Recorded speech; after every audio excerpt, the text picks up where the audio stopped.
এভাবে রেখে দিছি।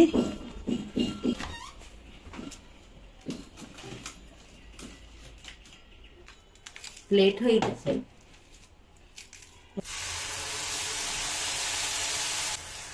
মাশাআল্লাহ। সকালবেলা উঠেই কফি না খেলে আমার ঘুমই ভাঙে না, এই জন্য একটু নিজের জন্য কফি বানিয়ে নিয়েছি। আম্মু একটা অনেক গুরুত্বপূর্ণ কাজ করবে। হুম, এটা অনেক গুরুত্বপূর্ণ, যে কোনো সময় এটা আমার মাথার উপর পড়তে পারে ছুটি। কারণ এটা একদমই মানে ঢিলা, লাগানো যাচ্ছে না। এই শুধু শুধু এটার পিছনে যে একটা আঠা আছে না, ওই আঠাটা দিছে এটার পিছনে, কিন্তু ওই আঠাটার কোনো কাজ হয় না, একটুও লাগে না। আমি তো টেপ দিয়ে লাগাই রাখছি, কিন্তু টেপটা এতটাই দুর্বল যে যে কোনো সময় এটা এভাবে আমার গায়ের উপর আসে পড়বে। ঢাকনা না পেয়ে এইভাবেই ঢাকনা দিয়ে রাখছি। কেন, এই যে ঢাকনা আছে তো আমার, এই যে ঢাকনা, এই যে।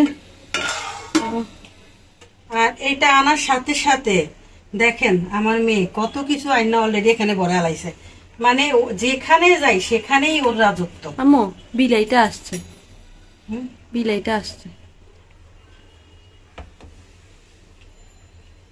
এই পাখিটা আমার অনেক পছন্দ।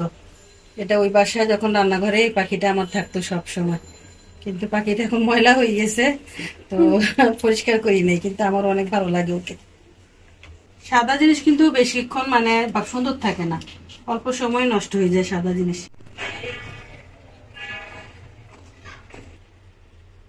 এই টেপগুলা অনেক শক্ত, অনেক।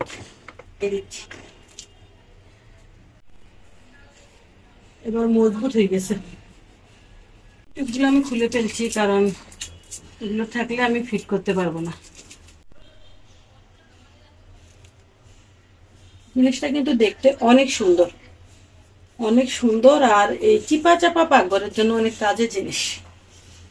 তো এর তো এখন পুরা মানে শক্ত হয়ে গেছে, একবারে শক্ত হয়ে গেছে, আর খুলে পড়ার সম্ভাবনা নাই। আমি তো আমার যত মানে এরকম সাদা টাইপসের পটগুলো আছে, তারপরে কাচের আছে, তারপরে আবার ধরেন তাসিনের এই যে টিফিন বাটিটা রাখার কোনো জায়গা নাই, তারপরে তাসিনের ওয়াটার বোতল রাখার জায়গা নাই, তো ওগুলার জন্যই আসলে এই তাকটা সেট করা। তো এগুলো যেন সবসময় এখানে রাখতে পারি। ভাবছি পাখিটাকে একটু ধুবো, কিন্তু এখন ভিজাইলে বৃষ্টি পড়তেছে, আর শুকাবে না, রোদে দিতে পারবো না।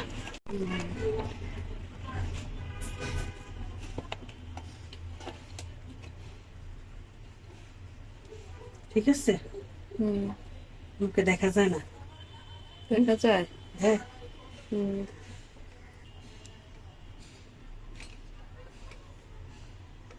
ও তো এমনি নিজেই দাঁড়িয়ে থাকতে পারে, হুম।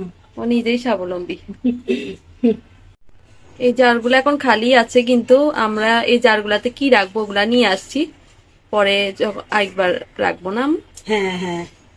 এখন খালিই থাকো, এখন সময় নেই আজকে অত। এটা হচ্ছে তাসিনের মানে টিফিন বক্স, আর এটা হচ্ছে ওর ওয়াটার সব বোতল। সময় ওর ওয়াটার বোতল আর টিফিন বক্স হারাই যায়। হ্যাঁ, ওই দুইটা জিনিস রাখার জায়গা থাকে না ওর। আর এটা আমার একটা কাজের জিনিস। ওটা কেমন হয়েছে কমেন্ট করে বলবেন। আর যদি মনে করেন যে না, এটা এই জিনিসটা এই জায়গায় রাখলে ভালো হতো, ওটা এখানে অন্য কিছু রাখলে ভালো হতো, সেটাও বলবেন, ঠিক আছে? তা আমি কিন্তু কোনো রকম এখন আপাতত রাখছি, কারণ কোনো জিনিস আমি কোনোদিন একবারে সেট করতে পারি না, আমি অনেকবার চেঞ্জ করার পর তারপর আমার সেট হয়। মেরে কইছিলাম যে পাঁচ শাকটা তো রাখতেছো, পলিথিনটা ভালো করে গিট দিয়ে রাখিও, কারণ পোকামাকড় থাকলে আবার বাইরে হয়ে যাইব। ওই এমন গিট দিছে যে আমি খুলতেই পারতাছি না। দোয়াও চাই, মাপও চাই, আর কোনোদিন ধরে গিট দিতে কইতাম না, শিল মানুষ। এই জন্য পোকামাকড়। না, এই কারণে পলিথিনটা ছিটতে চাইতেছি না, নাহলে এতক্ষণে ছিঁড়া তারপরে খুলতাম। এগুলা কয়টা পাট শাক নিয়ে নিচ্ছি। চাইছেন যে আমি পাট শাকটা কিভাবে ফ্রোজিং করি আর এটা ফ্রোজিং করে কিভাবে রান্না করি সেটা দেখতে চাইছেন। তো আমি এই জন্য এখন আবার পাট শাকটা নিচ্ছি। অলরেডি আমি একবার করে ফেলছি, তো কিন্তু আপনাদের দেখানোর জন্য, মানে আপনাদের একটু শেখানোর জন্য আমি করছি। এটা কিন্তু অনেক মজা হয় খাইতে, অনেক মজা। কি বলবো আসলে, আমি প্রথমে নিজে বানাই নিজে অবাক হয়ে গেছি, এত মজার একটা খাবার। আর এই সময় করার সময়, কারণ এখন হচ্ছে তাজা তাজা পাট শাক আসে। এই তো আমি নিয়ে নিচ্ছি পাট শাকগুলো, তবে এটা কিন্তু এতটুকু রাখবো না, আমি এটা মানে ডালগুলো নিব না, এই যে এভাবে শুধু এই যে পাতাগুলোই নিব। এই তো এই যে পাতাগুলো এইভাবে নিচ্ছি, দুপুরে আসিস তো মাংস দিয়ে ভাত দিমু। আজকে মাংস রান্না করি, আমি দুপুরে আসিস। বিড়ালকে বলতেছি, বিড়াল শুধু ম্যাও ম্যাও করতে আসছে, মাংস নাই কিছু নাই।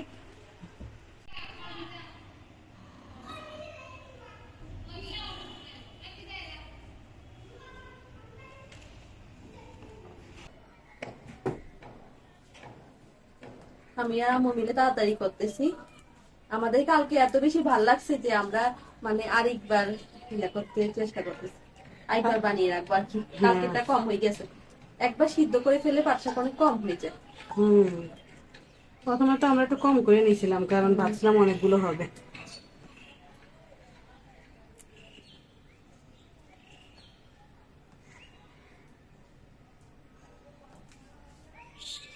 এইটুকু আম্মু বলতেছে এইটুকু আর ফ্রোজেন করবে না, এইটুকু আম্মু ডাল দিয়ে রান্না করবে। ডাল দিয়েও কিন্তু অনেক মজা হয়। হ্যাঁ, ভালো করে পোকা দেখতে হয়, কারণ পাট শাকে অনেক পোকা থাকে।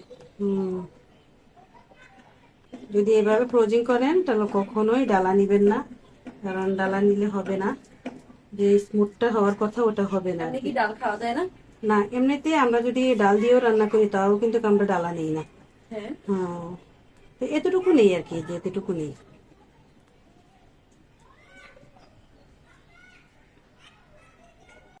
বাইরের ওয়েদারটা কিন্তু একদম বৃষ্টি বৃষ্টি ভাবই আছে, মনে হয় আজকে অনেক জোরে বৃষ্টি আসবে। এই ওয়েদারটা আমার কাছে অনেক ভালো লাগে।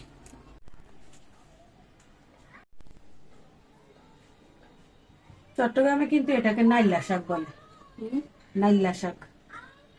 চট্টগ্রামে এটার নাম হচ্ছে নাইলা শাক। আর আমি আগে ভাবতাম কি, ছোটবেলা আমি ভাবতাম কি পাট শাক হচ্ছে মানে আলাদা একটা পাট গাছ হয় আর ওইটাই শাক। কিন্তু আমাদের যে সোনালী আঁশ, এই যে পাট তো সোনালী আঁশ, এই পাট শাকটাই তো বড় হয়ে সোনালী আঁশ হয়ে যায়, মানে পাট গাছ হয়ে যায়। আর এটা থেকে মানে সোনালী আঁশ বের হয়। আর এটা তো আমাদের বাংলাদেশের সবচেয়ে বেশি মানে খুবই ভালো একটা জিনিস আর কি, এটা খুব দামি। আগে ছিল, এখন একটু কম দাম আর কি। অর্থকারী ফসল। এই তো আমার তাসির সুন্দর করে বুঝে বলতে পারছে, আমি পারতেছি না। তো যাই হোক, তো আমি ভাবতাম যে এই পাট গাছ তো আমার আলাদাই হয় খাওয়ার জন্য, আসলে ওইটাই এইটা একই। ছোটবেলায় যখন পাট খেতি করে মানুষ, তখন কি করে এটাকে মানে গাছগুলোকে পাতলা করে দেওয়ার জন্য এই শাকটা তখন বিক্রি করে ফেলে। তোরা তখন একটা লাভ করে, কিন্তু পরবর্তীতে আবার পাট বিক্রি করে, তখন আবার একটা লাভ হয়। তো এটা বড় হয়ে বুঝতে পারছি, ছোটবেলা শাকের চাইতে শাকের ডালা বেশি। তো যাই হোক, যতটুকু হয়েছে ততটুকু তো অনেক শাক ফালাই দিছো, এই যে। তাসিন বেশি ফালাইছে আম্মু। না, আমি ফালাইনি, আপু ফালাইছে। আমি একজন বড় মানুষ, আমি বুঝদার মানুষ। তুমি বুঝদার না, হয়ে বেশি আপু ভুল ফালাইছে, করে। আপু ফালাইছে। কিভাবে এটা ফ্রোজিং করে রেখে দেই, তো এটা মাসের পর মাস কিভাবে নিয়ে নিছি। আর অলরেডি আমি আগে যেটা করছি সেটাও একটু দেখাবো আপনাদেরকে, মানে সেটা কি মানে বরফ হওয়ার পর কি অবস্থায় আছে। এই তো ভালো করে ধুয়ে নিছি, ধুয়ে তো পরিষ্কার করে নিছি, 2-3 বার করে ধুইছি। ঠিক আছে, তো এখন আমি এই তো শাকগুলোকে দিয়ে দিলাম।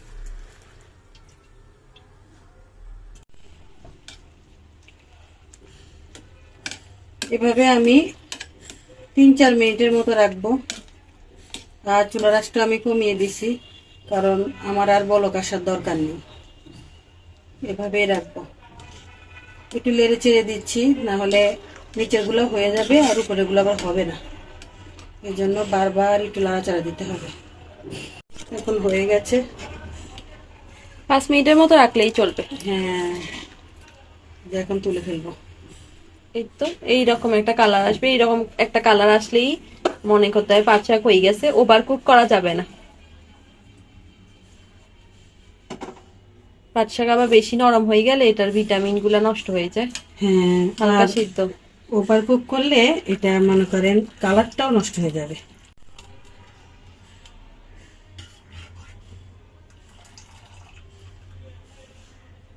আমি একটু কিছুক্ষণের জন্য ঠান্ডা হতে রাখি, একটু ঠান্ডা হওয়া দরকার। একটু মেলে মেলে দিচ্ছি তাড়াতাড়ি ঠান্ডা হওয়ার জন্য। আচ্ছা, এরকম ব্লান্ডারে লয়ে তারপর দিব না, এখন মিক্সার করতে। এটা আমি এখানে চিনি দিয়ে দিলাম অল্প করে, যেহেতু শাকটা খুবই অল্প। আমরা অলরেডি অনেকগুলা করে ফেলছি, তো আমরা ভাবছি যে মানে দেখাবো নাকি না দেখাবো, আগে নিজেরা ট্রাই করি দেখি আমাদের কাছে এত মজা লাগছে, লিটারেলি আমরা পরের দিন আপনাদের জন্য রেসিপিটা তৈরি করতেছি। তো অল্প করে একটু রসুন দিয়ে দিলাম, বাটা রসুন। আর এই দেখেন আমার আমার তিসের লেবু রাখার প্রসেসিং দেখেন, বুঝছেন? এটা এভাবে নাকি লেবু অনেক ভালো থাকে, সত্যি অনেক ভালো থাকে। একটু করে একটু লেবুর রস দিয়ে দিলাম হালকা করে। চিনিটা কিন্তু এখানে প্রিজারভেটিভের কাজ করবে। হ্যাঁ, আর লেবুটা, হ্যাঁ, লেবু লেবু এর স্বাদ বাড়াবে যখন আমরা রান্না করব। আর না, এটা লেবু হচ্ছে মানে এই শাকটার ভিতরে প্রচুর পরিমাণ আয়রন আছে। তো আয়রনের জন্য মানে লেবু দিলে তারপরে এই শাকটার আয়রনটা আমাদের শরীরে কাজ করবে। ও তারপর আমি এগুলো সবগুলো উপকরণ একভাবে মিশিয়ে নিলাম। তাছাড়া ব্লেন্ডারটা নিয়ে আসো। চপান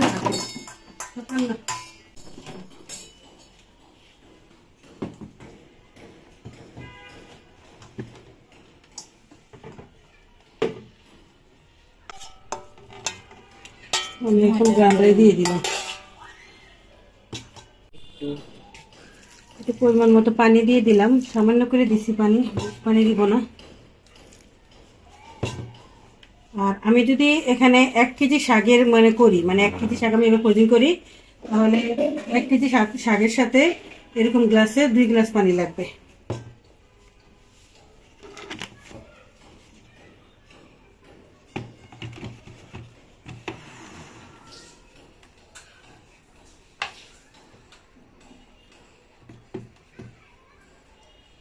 এই যে পেস্ট হয়ে গেছে, একদম পারফেক্ট।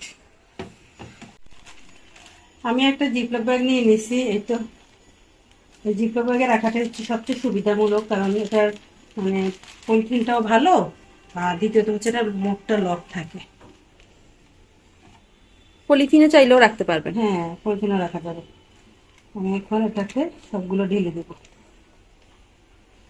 এই যে ঢেলে দিচ্ছি, দেখেন কালারটা কিন্তু একদম সবুজ আছে।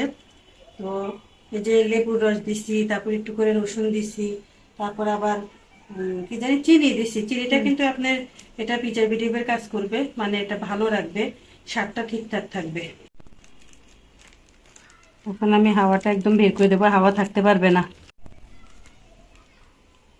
এভাবে রাখছি। তো আমি আমার ফ্রিজে জায়গা কম, এই জন্য কোনো জিনিস আমি সুবিধা মতো রাখি। তো আমার জায়গা যাতে কম, তখন আমি এভাবে রেখে দিছি। এই যে এভাবে রেখে দিছি, এভাবে রাখলে অনেকটা সুবিধা হয়। এভাবে রেখে দিছি, দেখছেন কত সুন্দর যেগুলো হয়েছে? আমাদের ঠান্ডা হয়ে গেছে ওগুলো আপনাদেরকে বের করে দেখিয়ে দিচ্ছি হ্যাঁ যে কেমন হবে ঠান্ডা হওয়ার পরে। হ্যাঁ,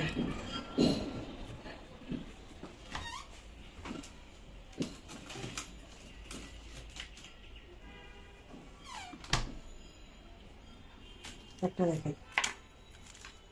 প্লেট হয়ে গেছে। এই যে ঠান্ডা হওয়ার পর এরকম হবে। এরকম হয়ে গেছে, একদম এরকম। তো এটা কিন্তু বের করতে তেমন একটা অসুবিধা নেই। তা আমি এটাও দেখিয়ে দিচ্ছি যে আপনারা হয়তো ভাববেন যে এটা তো প্লাস্টিকের সাথে লেগে গেছে, কিভাবে বের হবে? না, নরমাল হয়ে গেলে আবার ঠিক হয়ে যাবে। নরমাল হয়ে গেলে আরো বের করতে অনেক সুবিধা। এই তো অনেক সুবিধা।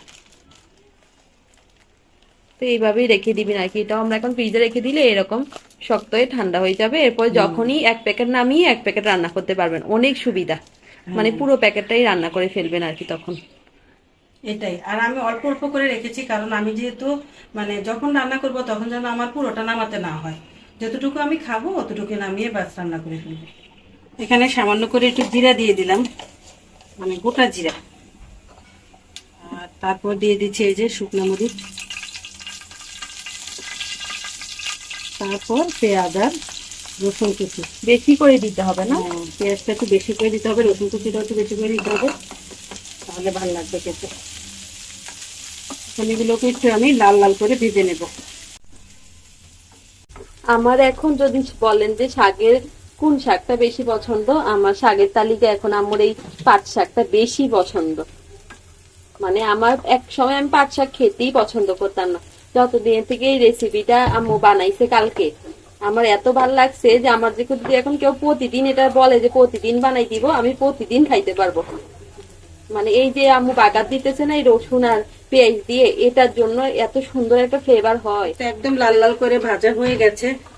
তো এখন যদি কেউ চান যে মানে একটু ঝাল ঝাল করে খাই, তাহলে একটু হয়তো বা মরিচের গুঁড়া দিতে পারেন। তো আমি একটু দিয়ে দিলাম, সামান্য একটু জিরাও দিলাম, আর সাথে একটু লবণ তো লাগবেই, দিয়ে দিলাম। আর এখন আমি সেই পাট শাকটা দিয়ে দেবো।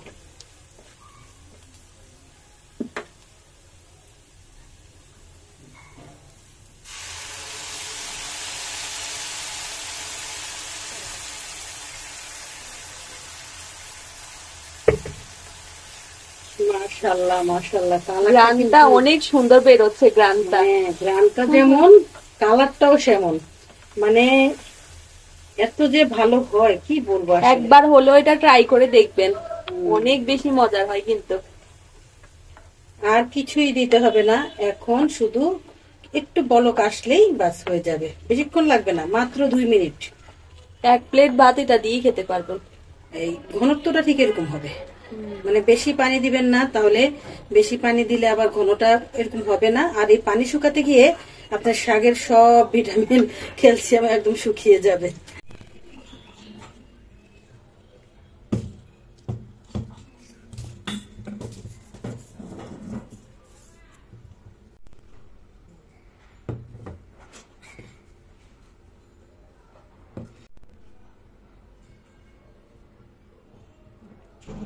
এই তো আমাদের শাক একদম রেডি চলে আসছে। আর আজকে কিন্তু বৃষ্টি পড়তেছে, এই জন্য একটু অন্ধকার। তো এইভাবে একটু ভাতের উপরে দিয়ে নিতে হবে।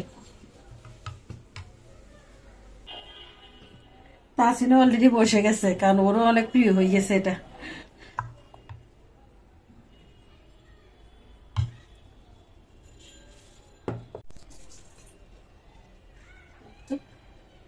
অনেক গরম, খাওয়ার টেকনিকটাই এরকম।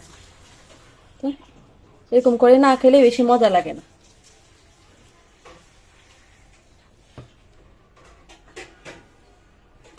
মাশাআল্লাহ, তাসিনও কিন্তু খাচ্ছে, তো সব বাচ্চাদেরও ফেভারিট হয়ে যাবে। কি মজা হইছে?